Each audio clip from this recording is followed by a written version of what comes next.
the efforts of the IDFC Secretariat are really helping the members getting through increasing their finance for green and climate-related activities.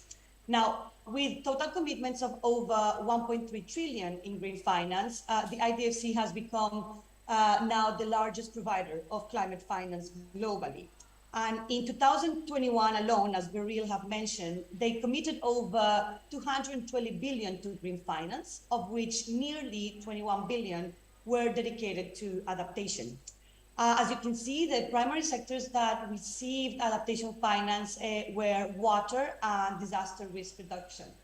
However, as Beryl, you've already mentioned, our analysis also shows that this is about 20% of green finance commitments in recent years given to adaptation in the last couple of years. And this really needs to be increased significantly given the situation that we are going through. So the question really is then how can a scale up of adaptation finance occur, and what can the IDFC members as well as other public development banks do to make that possible? So we found that there are a series of numerous flagship initiatives by IDFC members, and I'm not going to describe each of them in detail. You can see them in the report. But the key thing is that we noted that there's a big diversity in terms of the channels that the IDFC members have at their disposal to support adaptation finance. Now, as public development banks, IDFC members are truly uniquely positioned to scale up adaptation through partnerships, as well as to enable adaptation goals and outcomes to occur. So I'd like to comment just on a couple of the channels that we have found and that are also highlighted in more detail in the report.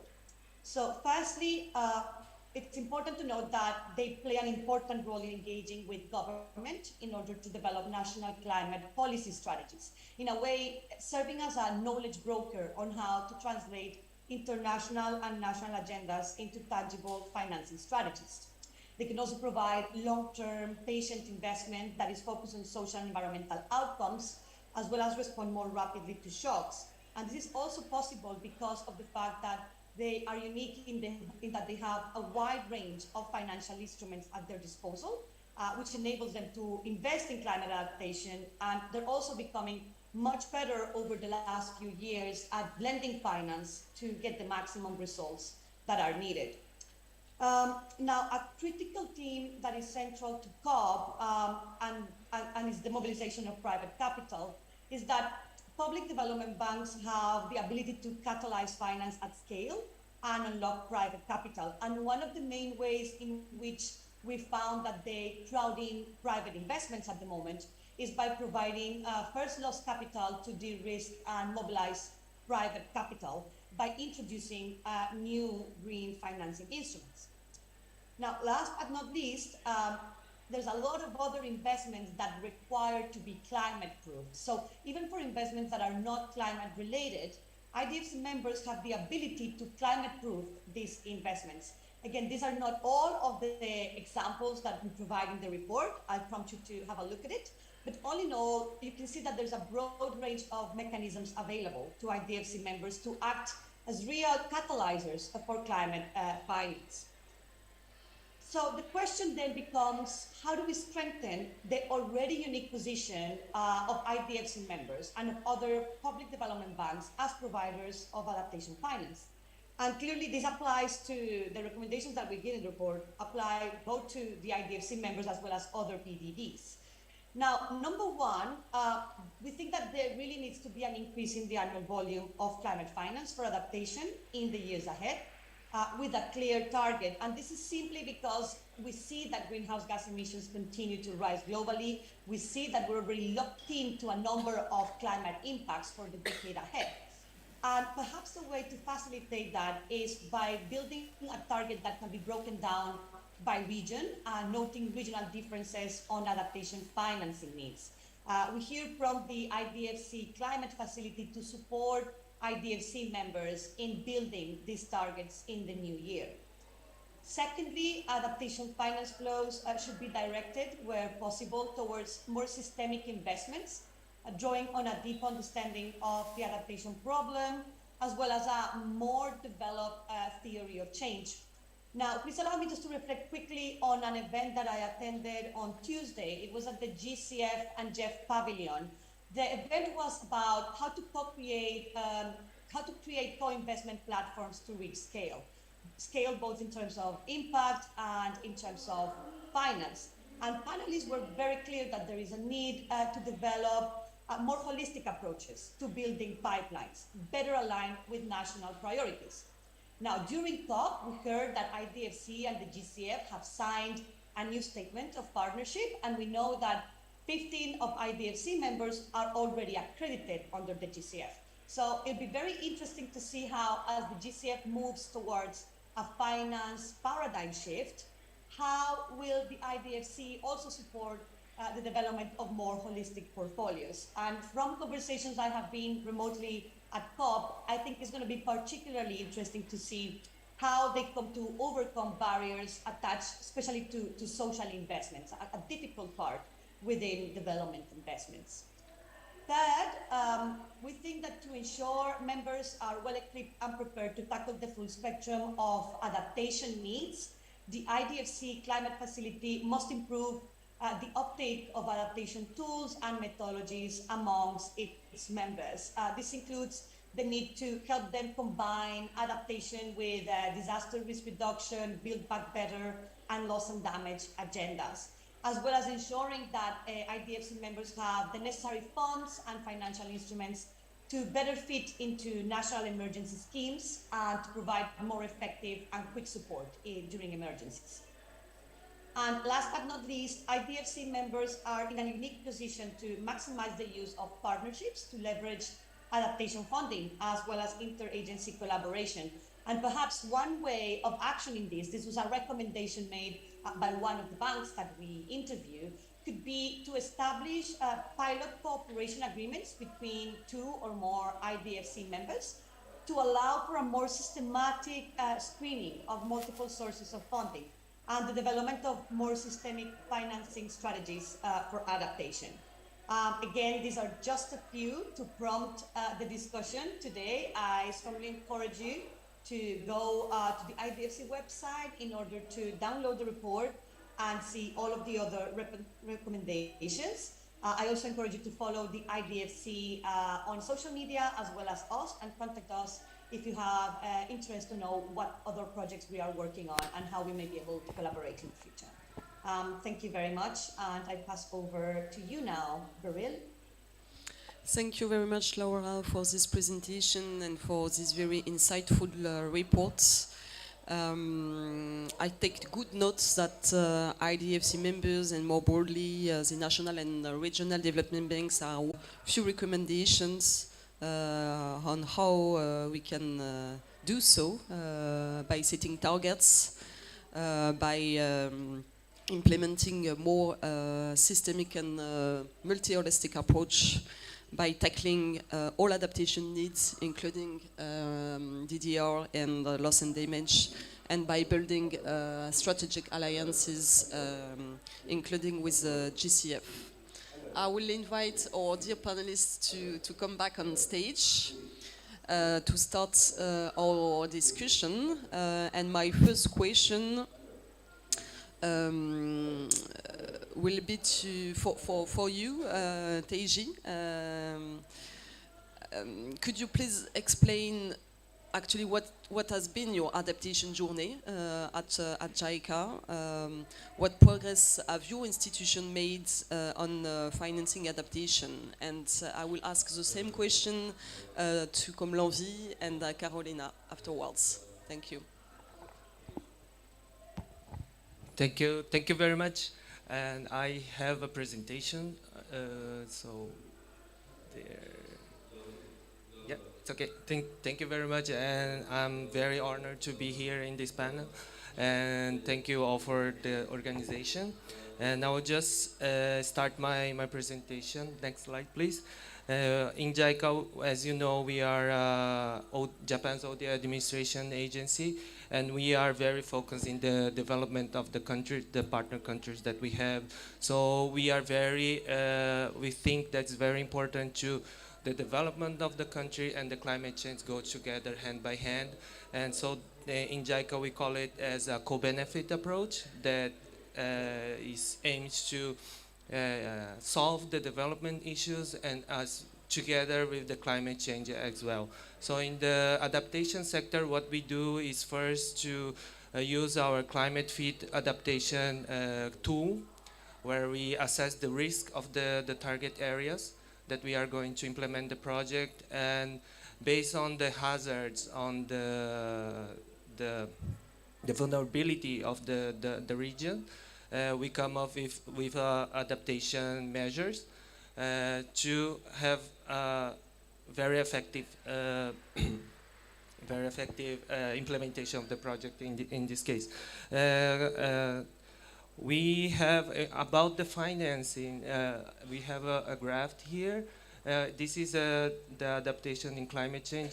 We have adaptation, mitigation, but you can see in the adaptation sector that we have been increasing our finance. In 2020 and 2019, we have 70-80 billion yen in finance. In 2021, we have 137 billions. So we are increasing and putting effort to increase the adaptation finance.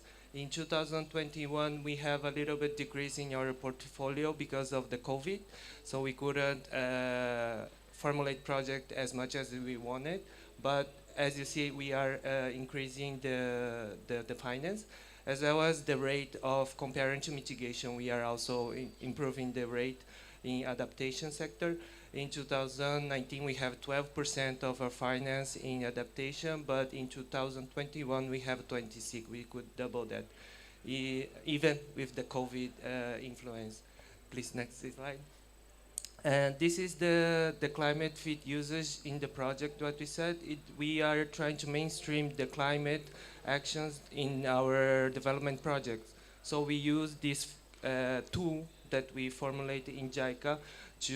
In the adaptation cases, as I said before, we analyze the risk, climate risk that we may face, the country may face, or the region may face, and try to come up with a solution, the adaptation solution. So this is the number of the project that we are using the tool. So in 2019, we have 171 projects, and in 2021, we have almost 300 projects. And this is in the formulation stage of a lot of projects. So we are going to see it reflected in the finance in the near future. I hope so. So we are mainstreaming climate in our development project. So that's one of the numbers that I wanted to show. And the next will be example of our one of the adaptation project that we have. As Laura from Ithaca said, that we have a lot of tools of finance schemes. In JICA, we have technical cooperation laws and grants. We use all of that schemes in Manila, Philippines, to make first a master plan for disaster risk reduction, to cope with the flooding that was happening there. And we also make some infrastructures in different parts of Manila. And this integrated approach resulted in the decreasing in the damage that the climate storms or disaster would damage the area. So we estimate that without this project, the storm, one kind of storm would hit the Manila and could damage in a value of $1.3 billion, and could have some victims of this disaster, almost 1 million persons. But with this approach that we have done, the damage was increased to 200. We estimate that the damage was decreased to $200 million, and the victim was 3,000. It's a lot still, but we could decrease the amount of the victims and the damage that we could. So this is one example. If I change another example, it will be a little bit longer, so I'll just finish my presentation. Thank you very much.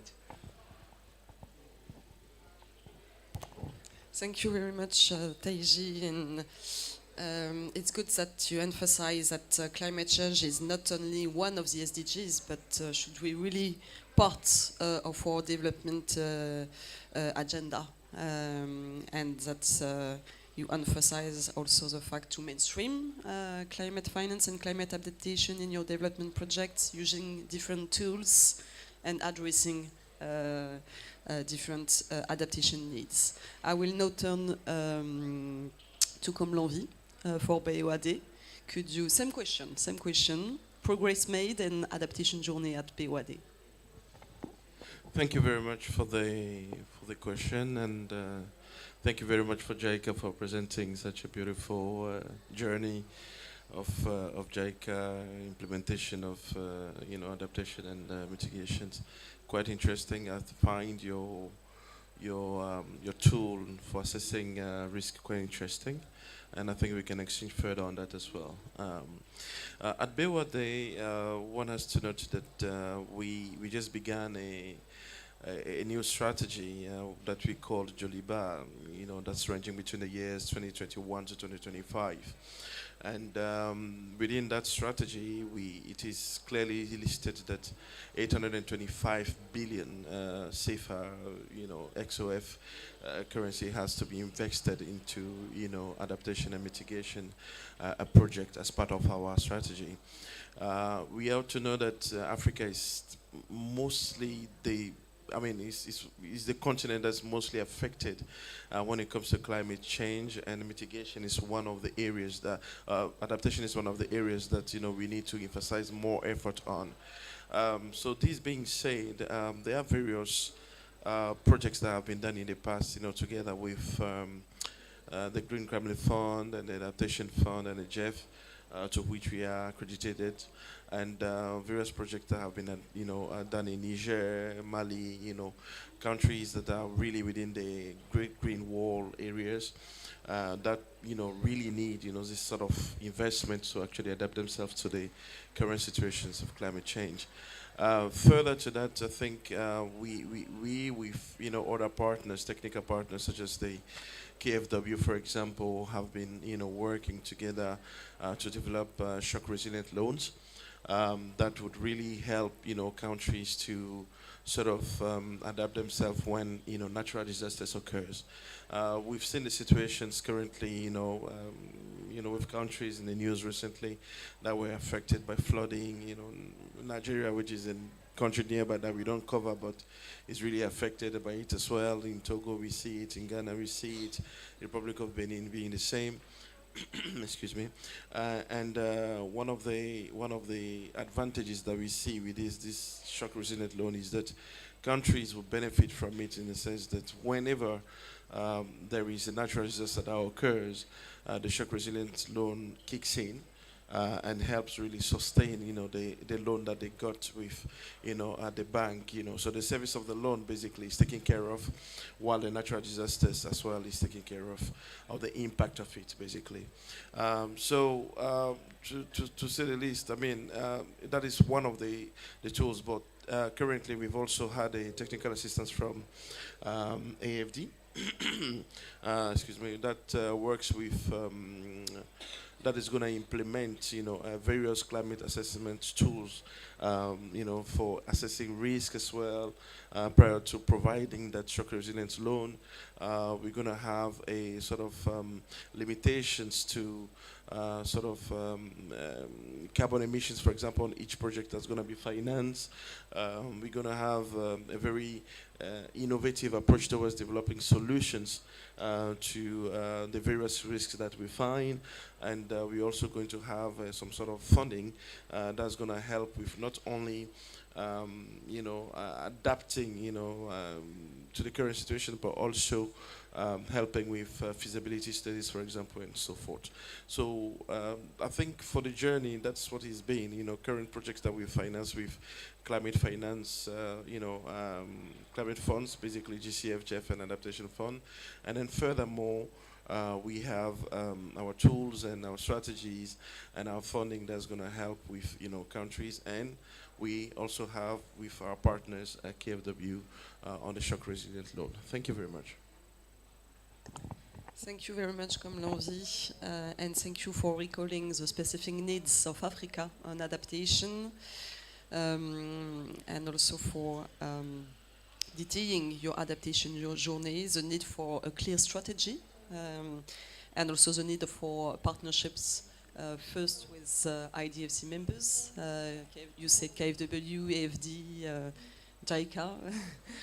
And also with external partners, with GCF and through the Adaptation Fund. Then I will turn to you, Carolina. Could you please explain your journey at CAF? Thank you, Beryl. Thank you very much also again for the IDFC for inviting CAF to be part of this panel. And it's great to have being part here with JICA, AFD, and BOADA to be explaining how we work at CAF in Latin America and the Caribbean adaptation. I also have a presentation, if you can put it on, but when before I start with the presentation, well, also in Latin America and the Caribbean, we are also a region that we suffer of vulnerability. We are highly vulnerable to the impacts of climate change, including precipitation, increased frequency and extreme weather events. And in these countries, in our region, are inclusively engaging in their efforts to foster an inclusive transition to a low carbon and climate resilience economy. But however, I would like to disaggregate how we manage to finance adaptation. And this journey starts 10 years ago when we launched at CAF the adaptation program that was giving the support to the region, because we already had the mitigation program for some quite a years.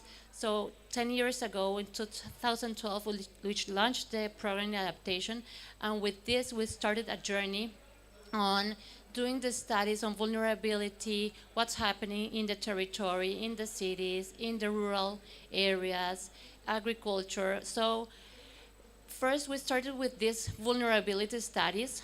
We also have the agreement with the United Nations Office on Disaster Risk Reduction. We have worked with the European Union, with the LIFE program, with AFD, in climate change in the cities, in a whole bunch of countries and cities in their vulnerability studies.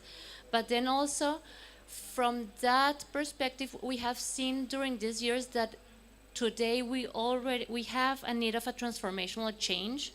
We have been working in a very linear perspective with one sector, normally water, drainage, sewage, but we have not seen the territory in a more multi-sectoral way. So that's part of the journey that we are having after these 10 years.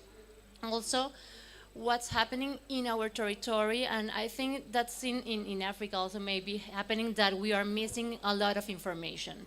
So we have always been seeing adaptation and vulnerability since the 2014 report on risk management, how we had to use climate change scenarios top-down and not necessarily with the vulnerability communities with their knowledge. So now we are trying to do this, merging with top-down scenarios with highly tech information, but also taking into account what's the information that the communities are having, and they already have this history about the risks that they have been living.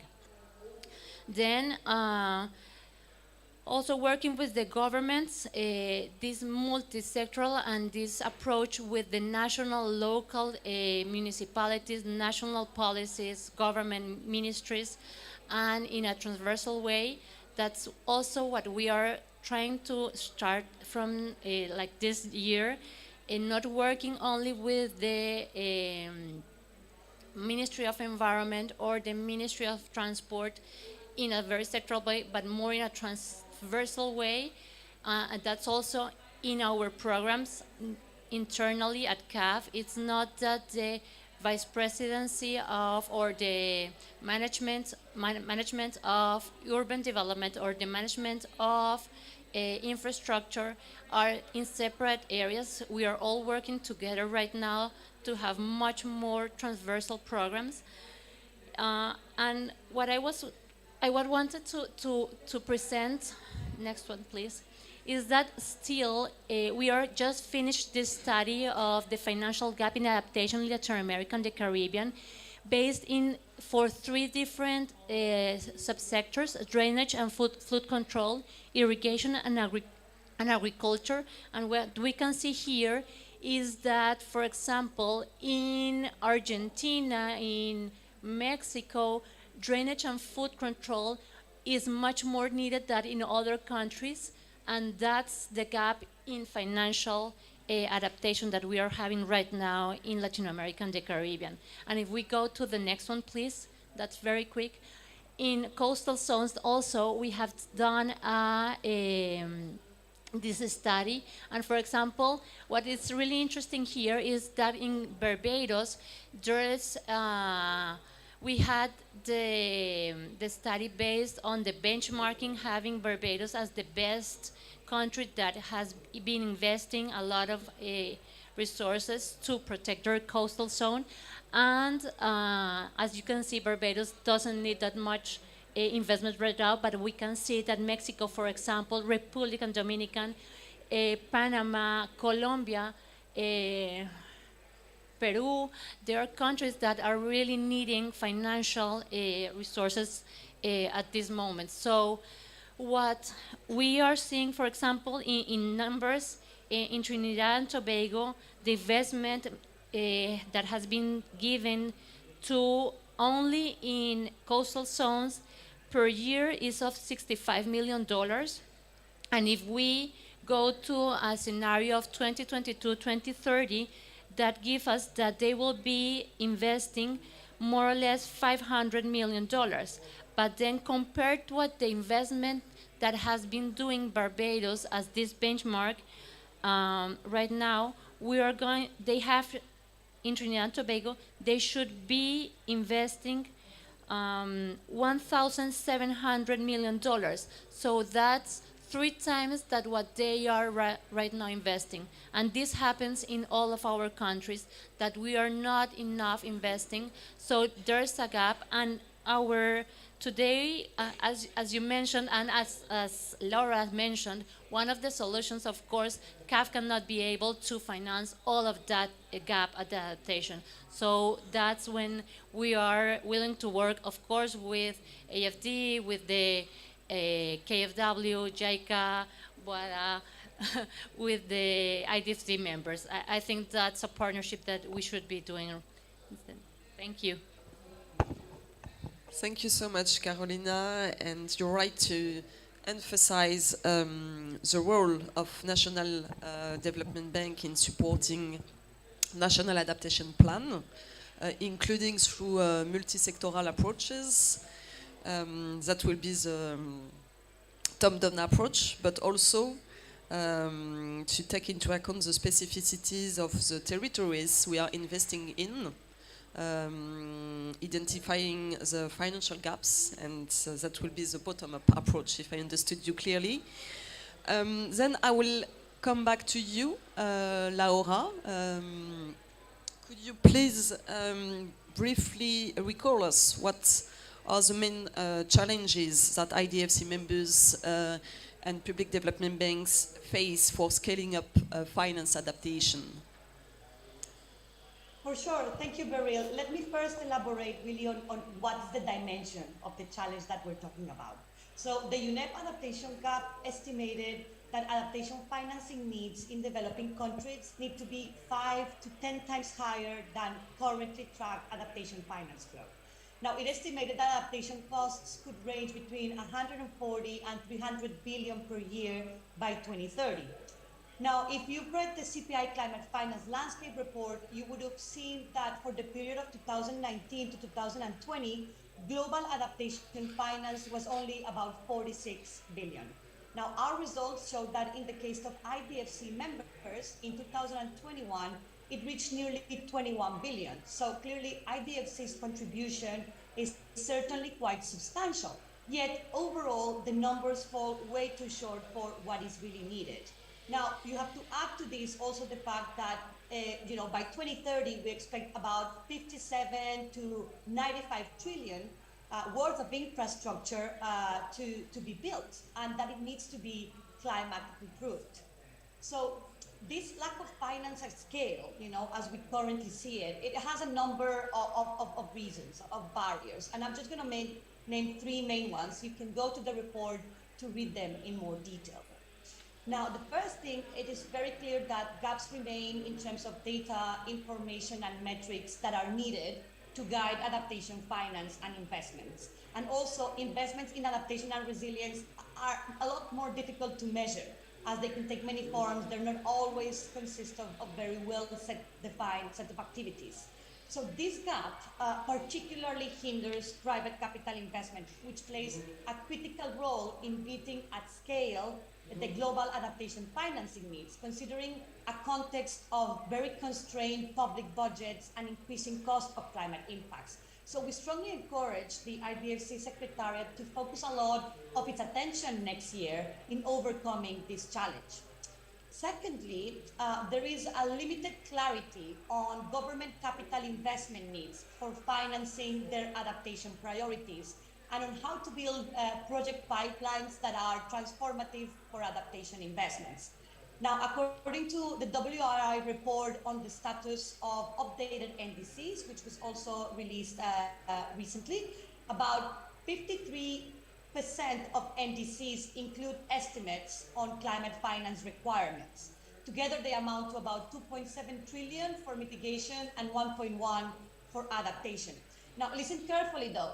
The results tell us that only half the NDCs include estimates of climate finance needs. That does not mean that they have actually identified a clear strategy on how these financing needs will be met.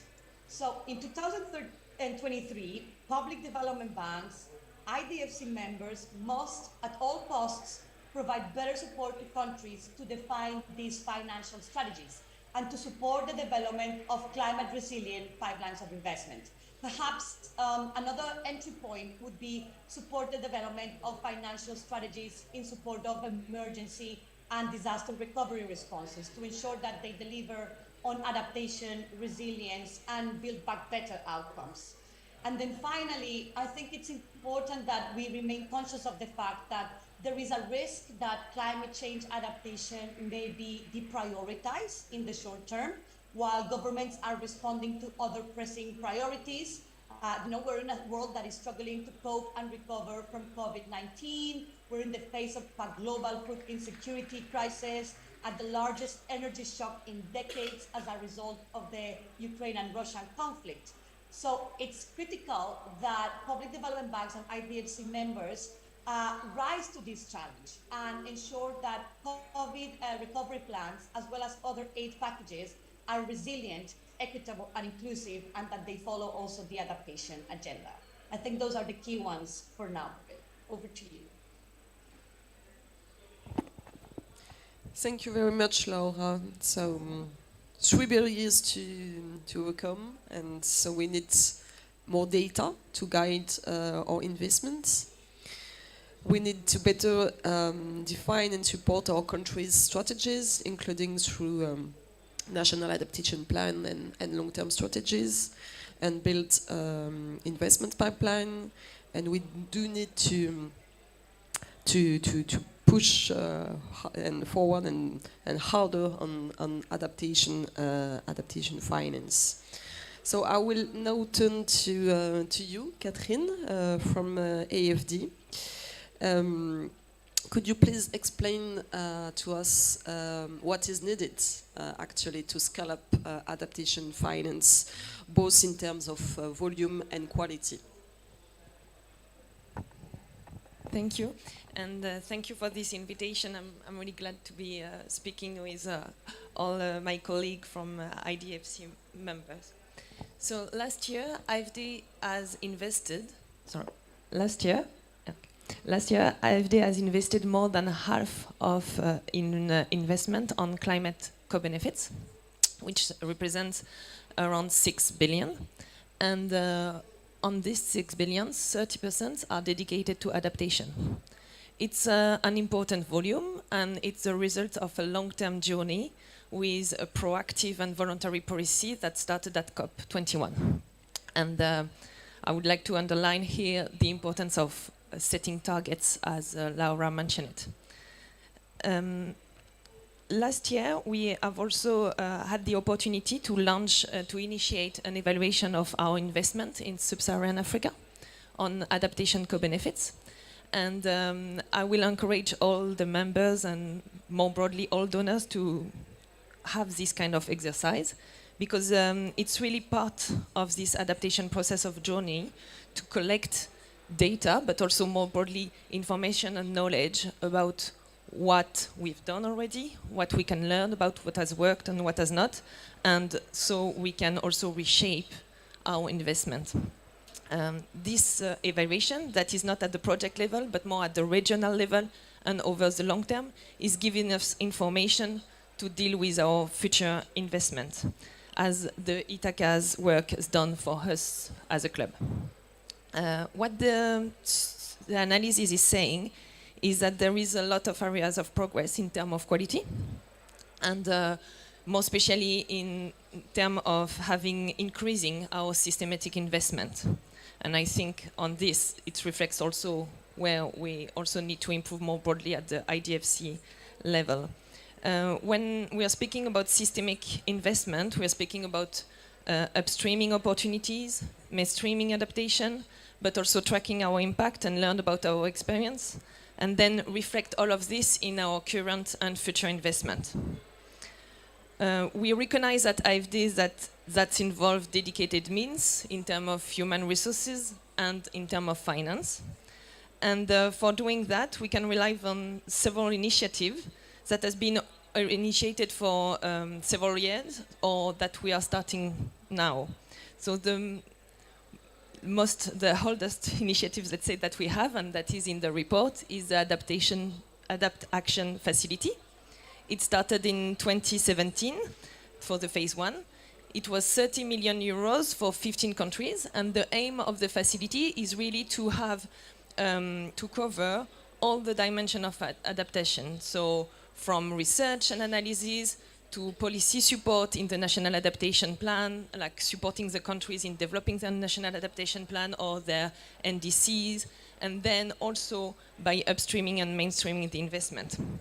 The adaptation phase 1 had an important leverage power, because it supported the investment of more than €500 million. So with 30 million, you leverage more than €500 million on adaptation, funded by AFDs, but also by a European Union project. So that is an interesting facilities for helping for doing more adaptation. And Adaptation is now starting the second phase in Africa this year, and it will be implemented in 15 projects in Africa, sub-Saharan Africa, and now with UNCDF on North Africa. So these facilities has been already implemented. We have already gathered information on it, and we will continue for doing this work for more mainstreaming on this country, more mainstreaming adaptation on this country. We also signed a MOU with the Global Center on Adaptation for also supporting us in upstreaming our investment, and we are working more especially in Rwanda with them, and on the Great Green Wall initiatives, so our investment on the Great Green Wall for, again, accelerating our adaptation investment in these areas. The third initiative that helps us to having more systemic investment is the Adaptation Pipeline Accelerators launched by the SGNU, UN Secretary General of United Nations. And again, we are following more specifically the Rwanda countries, but also Côte d'Ivoire, in order to see with other partners how we can convene co-investment on adaptation that are in line with the national adaptation priorities. So on the systemic investment, I would say that these are main objective of the coming year for improving the quality and having more systemic approach, and that should cover mainstreaming but also all the data gathering around it and the theory of change and the M&E. We will have also two other areas that we think are important. The first one is on the innovative instrument. We started to work on insurance by supporting the Global Shield initiative launched by the Germany, working more on insurance for gathering together the loss and damage and adaptation agenda. And we are working also on developing more contingency loan at the national level, so on the CAT-DDO World Bank's model. So we can also bring together the risk reduction management and the adaptation agenda. Finally, on private sectors, I think we have also interest and the mean of improvement, and we will work with Proparco in accelerating also how we can do more private investment in these areas.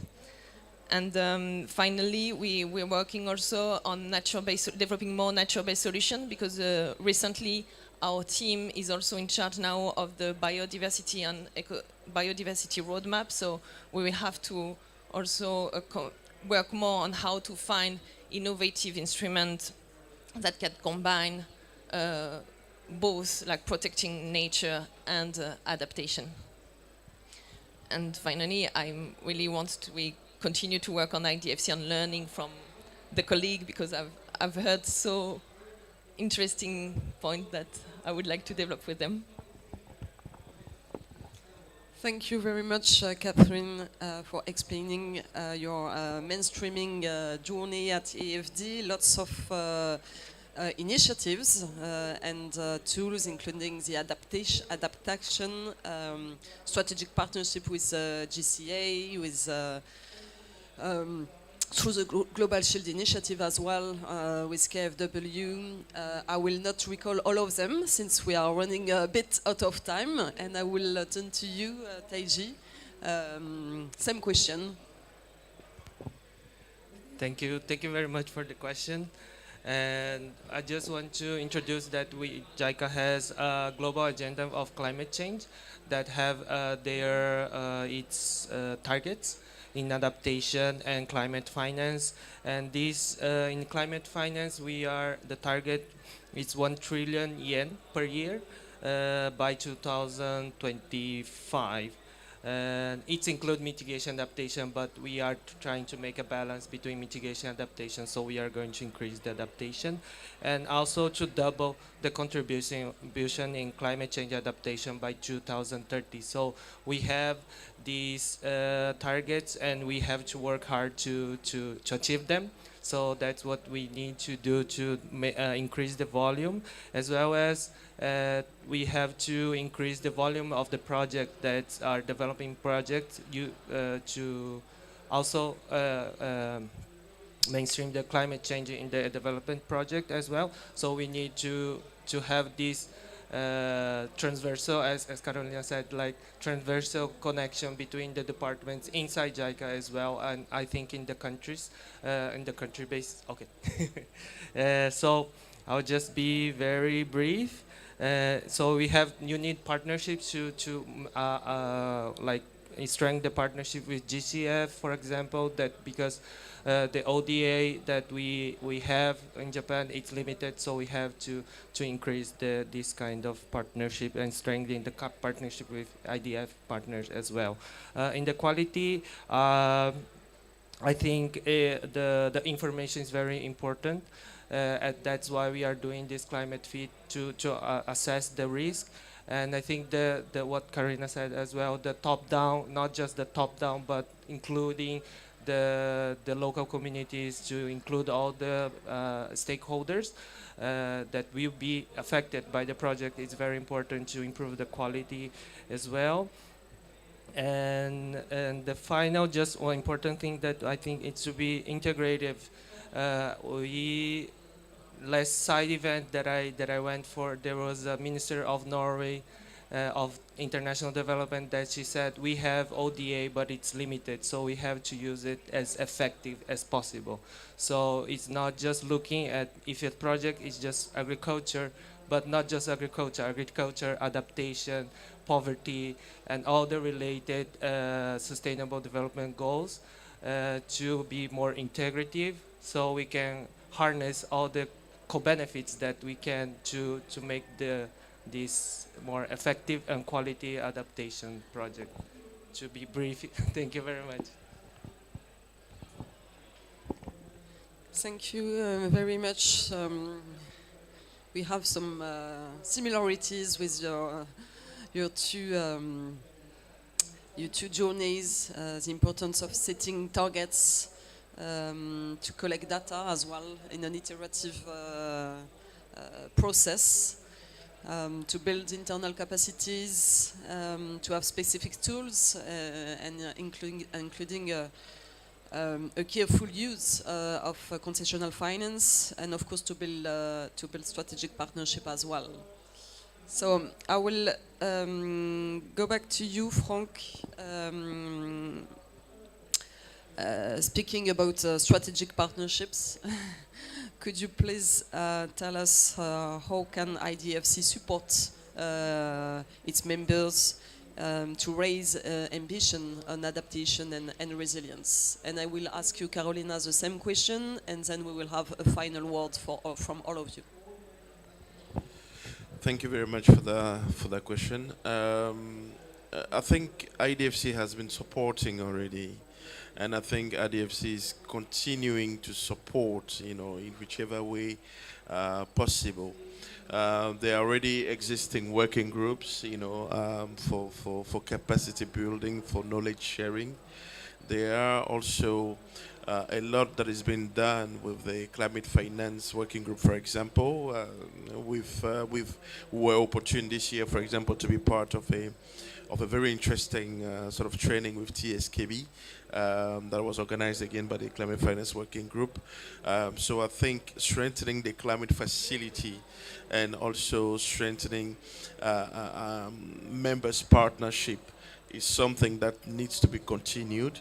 It's something that would really help, members to learn from each other, share experience, and perhaps not always run to consultants for key knowledge that is already existing, amongst us. Which is why, again, earlier on I mentioned, your tools at JICA, that I think, is something that we can definitely look at together and see how best this can work.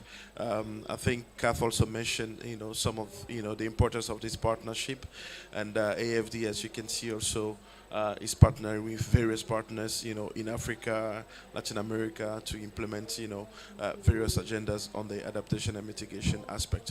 So, personally, to answer the question specifically, IDFC has been supporting, and I think we need to continue in that line to ensure that, all the benefits are reaped for achieving, our various strategies, targets, and our objectives. Thank you. Thank you very much.